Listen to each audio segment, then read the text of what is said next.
नमस्कार। मैं राकेश और आप मुझे सुन रहे हो टैक्स जंक्शन पर। तो दोस्तों, reserve bank of India RBI इनके तरफ से एक जानकारी सामने आ रही है। उन्होंने एनबीएफसी के स्टैट्यूटरी ऑडिटर्स उनके खिलाफ एक्शन लिया है।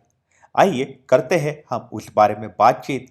कौन है ये स्टैट्यूटरी ऑडिटर और आरबीआई ने क्या एक्शन लिया है? तो आरबीआई ने ऐसा बोला है कि हमने एक्शन लिया है आरबीआई एक्ट 1934 के सेक्शन 45 एम ए के तहत।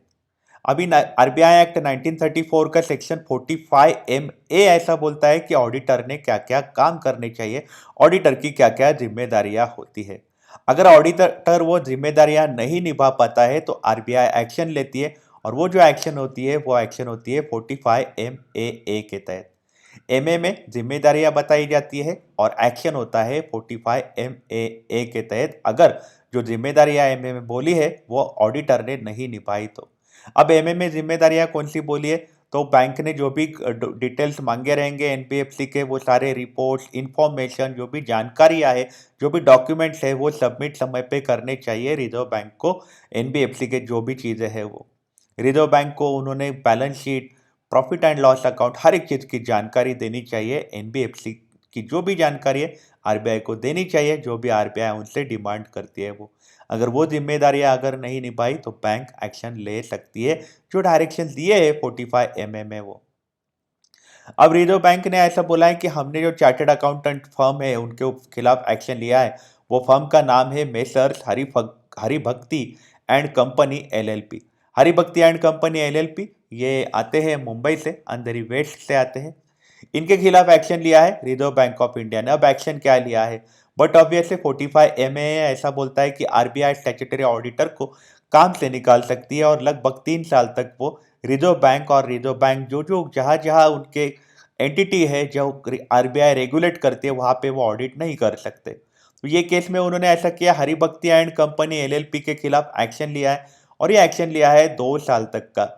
2 साल तक वो कोई भी ऑडिट नहीं कर सकते, कोई असाइनमेंट नहीं ले सकते, किसी भी आरबीआई के रेगुलेटेड एंटिटीज का कोई भी ऑडिट असाइनमेंट नहीं ले सकते। और ये चालू होने वाला है इनका पीरियड 1 अप्रैल 2022 से। मतलब फिलहाल का जो फाइनेंशियल ईयर है जहाँ पे वो काम कर रहे हैं, 2022 तक वो फर्म काम कर पाएगी। लेकिन 1 अप्रैल 2022 के बाद हरिभक्ति एंड कंपनी एलएलपी के पास आने वाले 2 साल तक आरबीआई से कोई भी काम नहीं आने वाला, ऑडिट असाइनमेंट नहीं आने वाली। ये एक्शन ली है आरबीआई ने क्योंकि ये जो फर्म है, इन्होंने आरबीआई ने जो स्पेसिफिक डायरेक्शंस दिए थे उनको उसको उन्होंने कंप्लाई नहीं किया है, इसलिए उन्होंने एक्शन लिया है। स्टैट्यूटरी ऑडिट के लिए जो सिस्टमेटिकली इंपॉर्टेंट होता है नॉन बैंकिंग फाइनेंशियल कंपनी के रिलेटेड, वो डायरेक्शंस आरबीआई ने दिए थे, और वो आरबीआई के डायरेक्शंस इन्होंने कंप्लाई नहीं करे, इसलिए इनको 2 साल तक का इन्होंने आरबीआई ने आरबीआई के रिलेटेड ऑडिट करने के लिए बंधन लगा दिया है। अब 1 अप्रैल 2022 के बाद आने वाले 2 साल तक Haribhakti and company LLP RBI का ऑडिट नहीं ले सकते।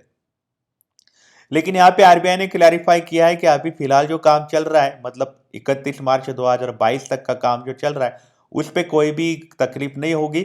वो काम वो चालू रहेगा, ऑडिट असाइनमेंट जो है वो करते रहेंगे। बात आती है अगले फाइनेंशियल ईयर की, जहाँ पे आरबीआई ने उनको मना कर दिया है ऑफिस आने के लिए।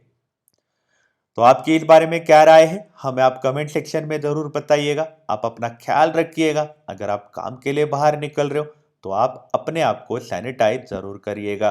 Take care, have a nice day.